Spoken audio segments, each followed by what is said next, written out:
I'd like to come back to the costs of building this barrier.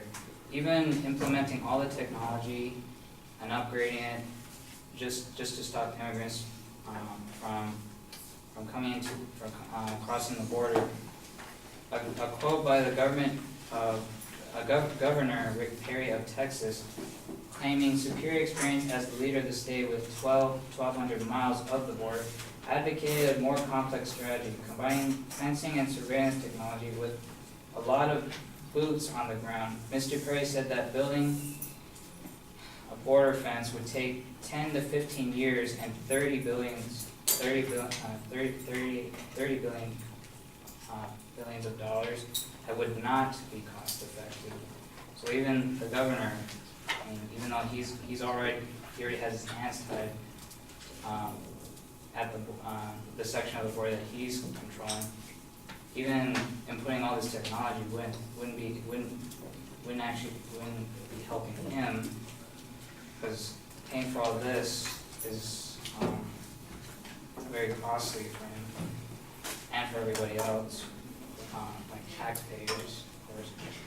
And so now going back to the illegal immigrants that are already in the U.S., they are contributing their labor to the U.S. as they come in, because they're coming here to work.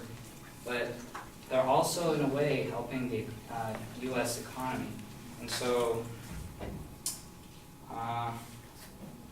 in a report released by an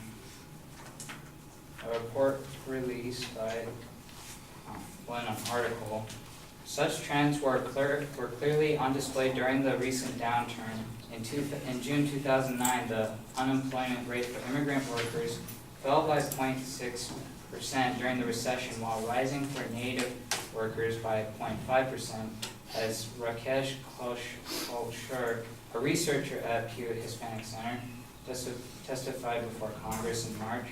But unemployment rates for both groups rose as the economy began to improve in late 2010, Kaushal added.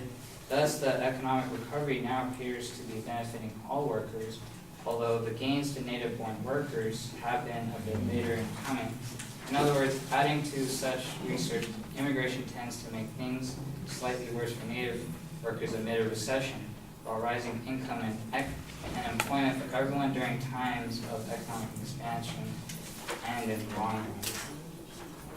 And so, one more thing about building a border, a barrier wall between the U.S. and Mexico. It's not actually very environmentally friendly. When we build this wall, we destroy part of the property on the U.S. side, but it's also extending on the Mexico side. We're destroying part of their property too. So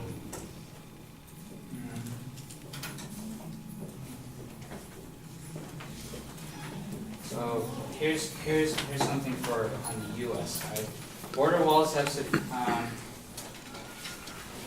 on an article from the Christian Science Monitor. Border walls have severely affected rivers, streams, and wetlands. To build walls in the Otay Mountains wilderness area south of San Diego, DHS dynamited 530,000 cubic yards of rock from mountainsides and dumped the waste into the Tijuana River. In Arizona, border walls have acted as dams across washes and streams in the Oregon Pipe Cactus National Monument, leading to severe erosion and flooding.